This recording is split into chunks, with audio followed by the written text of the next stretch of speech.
Bem-vindo aqui! Hoje seguimos com os nossos vídeos sobre análise de papéis. Nós vamos dar uma olhada nos resultados da Irani, uma empresa que foi solicitada aqui no canal. Embora eu a conhecesse da Bolsa de Valores, nunca tinha entrado nos documentos que ela produz para apresentar os seus resultados.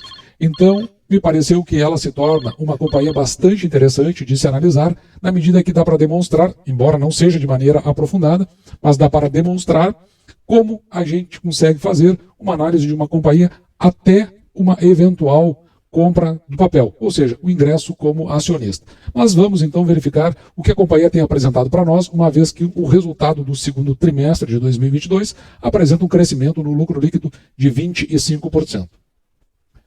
Algo muito curioso que eu tenho visto no mercado é o que leva, muitas vezes, os investidores a tomarem suas decisões. Me parece assim que tem algumas influências interessantes sobre as tomadas de decisão, como, por exemplo, o que dizem grandes players do mercado, o que dizem influenciadores conhecidos. E, normalmente, informações que estão no noticiário. Isso aí tem movimentado bastante os acionistas no sentido de ingressar em determinadas empresas. Mas, na verdade, dentro do método que nós ensinamos aqui no canal, o que nós desenvolvemos aqui no canal, pouco se faz em relação a entender e conhecer a empresa. Aqui no caso, eu não tinha esse conhecimento mais aprofundado sobre a Irani, mas a gente consegue verificar lá no site de RI da companhia que, por exemplo, a Irani, ela diz aqui quem ela é. Veja que ela já anuncia diretamente o que ela faz. Ela é uma das principais produtoras brasileiras de papel para embalagens e embalagem de papelão ondulado. Tem um setor no site de RI da companhia que fala sobre o histórico da companhia. E é curioso nós verificarmos aqui no histórico, veja que desde 1941 a empresa está presente no mercado.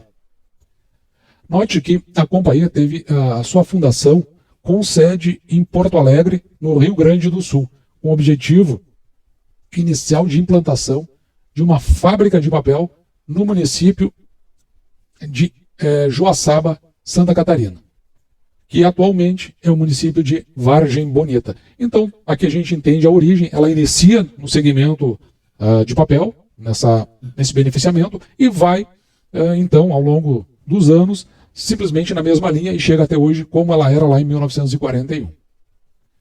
Já no ano de 1994, então aqui nós estamos falando de mais de 50 anos após o seu processo, através de um processo de reestruturação, ela teve a aquisição do seu controle pelo grupo Habitasul, que é isso que está marcado aqui, ainda aqui mais ou menos aí no meio da década de 90 do século passado. Olhando para o resultado da companhia, os resultados do segundo trimestre de 2022, nós podemos notar aqui, já direto na página 4, aquilo que realmente a gente tem interesse. Neste caso da apresentação, aqui no caso relativo ao lucro líquido, observe os 25% que teve de crescimento em relação ao segundo trimestre de 2021. Então, saiu de 67,6 milhões para 84,6 milhões. O resultado, o valor que nós apresentamos no crescimento do lucro líquido no início deste vídeo, ele tem origem nesta parte da apresentação dos resultados. Note que por um lado, teve esse crescimento de 25% no lucro líquido, mas a receita líquida cresceu no comparativo trimestral apenas 6,4%. Muito provavelmente, depois a gente pode olhar melhor, isso decorre justamente dos investimentos feitos pela companhia. Outro aspecto que me chamou muito a atenção foi com relação ao lucro líquido. Isso com dados computados desde o ano de 2017 até 2022, que é o ano atualmente em exercício para a elaboração desse vídeo. Note que lá em 2017 o lucro líquido da companhia foi negativo, ou, vamos dizer de forma clara, a companhia teve um prejuízo de 108 milhões. Depois a companhia tem um lucro pífio em 2018, volta a ter prejuízo quase de 80 milhões em 2019, então ela vem melhorando o seu lucro líquido, passando aqui em 2020 para 92 milhões, 285 em 2021, 333 na nossa projeção, quando olhamos apenas até o final do ano de 2021 para o exercício, porque nós levamos em consideração o crescimento médio composto aqui da receita líquida, porque no lucro líquido fica difícil de fazer isso, uma vez que o lucro líquido, se nós pegarmos aqui quando foi de apenas 3 milhões em 2018, teria um crescimento exorbitante até 2022. No entanto, se nós considerarmos, fazendo uma projeção com os resultados obtidos até o presente momento, a gente consegue estimar até um lucro líquido perto aqui dos 400 milhões, que é bastante superior aos 333 que nós tínhamos colocado lá, se considerarmos apenas o fechamento do exercício anterior. Então, com isso, veja que é um lucro líquido bastante significativo no seu crescimento, se nós considerarmos o que aconteceu nos períodos que vão de 2017 até 2020, quando saiu lá de um prejuízo de 108 milhões para um lucro líquido de 92 milhões. Outro aspecto interessante que nos chamou a atenção foi exatamente os dividendos pagos de 2017, apenas 2 centavos, não houve dividendos no ano de 2018, provavelmente porque não houve dividendos intercalares, e também provavelmente não haveria como estender esses dividendos, uma vez que houve prejuízo no exercício anterior.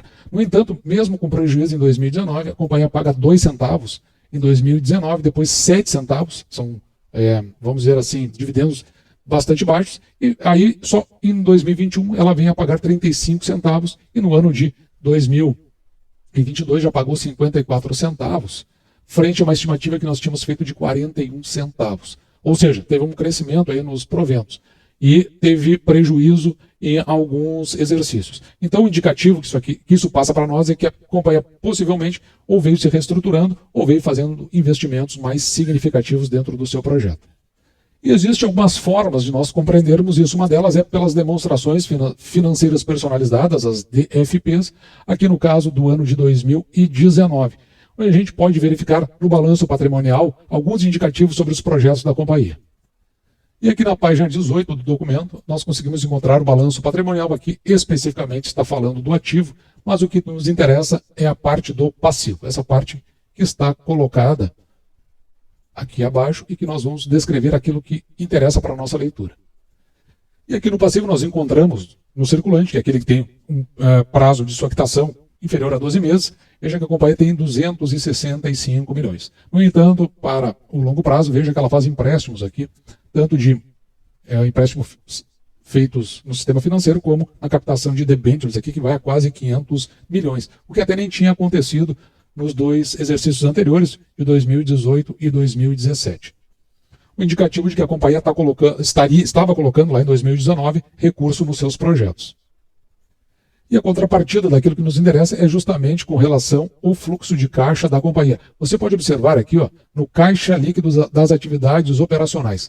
Por 3 anos seguidos, de 2017 até 2019, a companhia veio fechando o seu caixa das atividades operacionais no positivo. Significa que é o seguinte, para aquilo que ela entrega, aquele produto que ela faz para entrega, até inclusive pode ter serviços juntos, as despesas são inferiores. Então, ela tem um caixa líquido das suas atividades operacionais positivo, e isso é o que nós queremos. Já no caixa líquido das atividades de investimento, veja que sempre está negativo, que também é o que nós queremos, porque nesse caso a companhia ou ela fez a aquisição de ativos ou ela fez aplicações dentro do sistema financeiro, o que é importante porque ela passa a ter recurso e passa a ter uma disponibilidade. Além de, no caso de compra de ativos, um indicativo de que a companhia está desenvolvendo. E da mesma forma, o caixa líquido das atividades de financiamento, veja que está sempre negativo. O que significa isso? Que, em que pese ela tenha feito captações, que no caso entra como positivo dentro do seu caixa, ela também faz o pagamento. Veja que ela está cumprindo com suas obrigações. Está em 763, ou seja, quando é negativo significa que ela pagou mais do que arrecadou. E com isso é importante porque lá no final das contas ela acaba, não só por isso, mas o todo do fluxo de caixa, ela acaba tendo aqui um saldo de caixa positivo, ou seja, a companhia, em que pese todos os seus investimentos, está gerando caixa. Isso aí começa a nos chamar a atenção, porque mesmo que tenha havido prejuízo de forma lá circunstancial, começa a nos dar um indicativo do que a companhia veio fazendo. E embora eu não vá me aprofundar, como eu disse, muito na companhia, me pareceu uma companhia bastante interessante, na medida que, mas aí vamos tomar aqui os últimos 2 anos da companhia, parece que ela vinha dentro de um processo ou de investimento ou de reestruturação. Com isso, a companhia ela teve a condição aqui do pagamento de 54 centavos para o exercício de 2022, tendo chegado aqui a um payout superior aos 30,56% que nós estimamos. E com isso, veja que para o momento de hoje, 19 de nove de 2022, a companhia está com uma cotação de R$ 8,00. Então, considerando o lucro líquido atual da companhia, se nós pegarmos o preço da ação e dividirmos pelo lucro líquido sobre o número de ações, nós teremos então um PL aqui da companhia de 5,01. E um preço da ação, desses R$ 8,00, sobre o valor patrimonial da companhia, o valor patrimonial por ação de 1,91, considerando que a companhia ela passou de 957 milhões de patrimônio líquido para mais de 1 bilhão, um crescimento em relação ao ano passado, chegando à metade do ano, de 7,84% no seu patrimônio líquido. E note que para esse patamar de proventos pagos, 54 centavos, nós temos aqui um preço teto. O que é o preço teto? É o valor máximo que nós aceitamos pagar pela ação por conta de recebermos, em função do valor da ação, no mínimo 6% em proventos. Ou seja, esses 54 centavos tem que significar, no mínimo, 6% do valor da ação.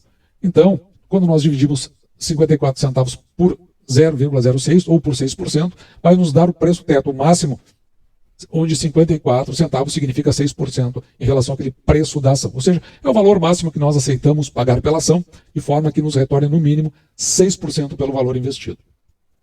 Sendo assim, 54 centavos nos representa um dividend yield de 6,79%, o que é acima dos 6% que nós procuramos. Se nós considerarmos a média que foi paga nos últimos anos, de 2017 a 2021, veja que a companhia pagou 9 centavos apenas. Com isso, dividindo 9 centavos por 6%, nós temos um preço teto, quando olhamos para o passado, de R$ 1,57.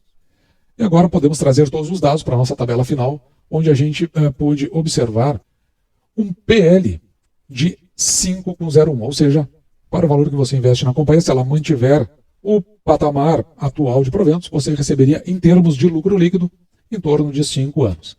Já o preço sobre o valor patrimonial por ação, aqui não está muito correto não. Deixa eu corrigir aqui online para a gente acertar, porque não é 1,11, nós vimos 1,91. E o que significa isso? Que essa ação ela não está nem cara nem barata. Abaixo de 1 nós consideramos uma ação que pode estar barata, e de 2 para cima, que é uma ação que a gente começa a considerar como cara. 1,91 para um preço sobre o valor patrimonial por ação, dá um indicativo de que a ação possa não estar nem caro nem barato.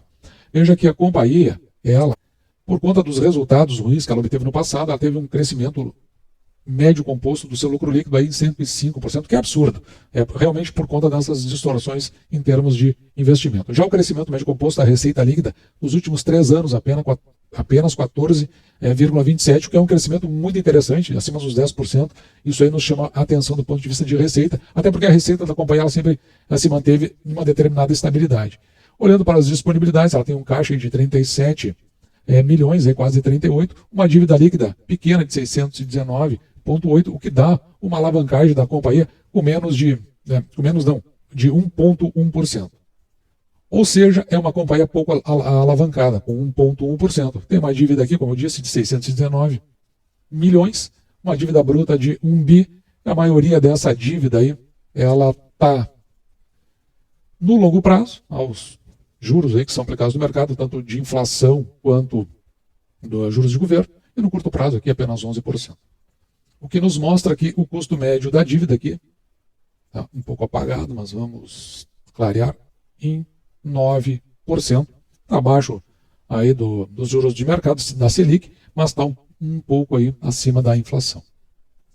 O lucro líquido que projetamos, 393 milhões ao final do exercício, um total de papéis de 246 milhões de ações. Tem até um aspecto interessante em relação às ações da companhia, pois ela possui um programa de recompra de ações. Ela já comprou 6,7 milhões, ou seja, daquilo que ela se dispõe a comprar, ela já atingiu 81,74%.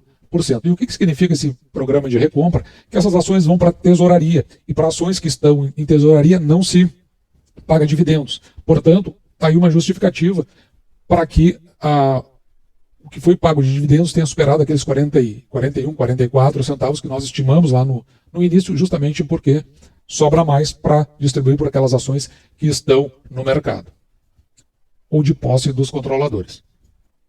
Olhando agora para a finalização em termos de resultados, como nós vimos, 9 centavos foi pago, em média nos últimos 5 anos, Para esse valor, o preço teto da ação nos últimos 5 anos chegaria a R$ 1,50, dividindo os 9 por 6, porque é o mínimo que nós aceitamos receber em proventos pelo valor que pagamos pela ação. No entanto, o valor distribuído projetado nosso foi de 41 centavos. A companhia distribuiu mais do que isso, mas a gente projetou e não considerou as ações que foram para a tesouraria. Com isso, o preço teto da companhia ficaria aqui em 6,83, mas para os 54 centavos que já foram distribuídos, como a gente mostrou ali anteriormente, o preço teto ficaria em R$ 9,06. E nós vimos uma companhia que está há bastante tempo no mercado, né, já mudou o seu controlador e, digamos, é uma pagadora de proventos. Me parece que ela está num processo agora de melhoria no seu pagamento. Se você for se aprofundar mais, você vai ver que muitos dos insumos baixaram de preço dentro do mercado, o que também ajudou nesse pagamento de proventos, além das ações que foram para a tesouraria. No entanto, para a carteira aqui do mercado, me parece que é uma companhia que requer uma presença maior para entender mais ajustadamente o seu projeto, de forma que ela venha se qualificar para a nossa carteira. Por enquanto, não vi aí motivos de que possa olhar com outros olhos, que possa ter me chamado a atenção e que venha incluir na carteira aqui do canal, onde a gente tenta mostrar de uma forma mais simplificada e com resultados mais interessantes. Mas não deixa de ser aí uma boa companhia para você que está atrás aí de um segmento que parece bem consistente, né, bem firme em termos de mercado. Ela concorre com a Suzano, concorre com a Klabin, mas tem um detalhe aqui que você precisa levar em consideração que eu acabei não falando, porque como ela depende desses insumos, esses insumos são atrelados a movimentos de mercado, ela tem uma tendência a ser uma companhia cíclica dentro daquilo que você pode coletar como expectativa de resultado. Então isso é algo para você atentar. Assim eu vou encerrando o vídeo de hoje. Espero que você tenha gostado, você que está interessado na Irani. Eu vou ficando por aqui, deixando, como sempre, o meu grande abraço.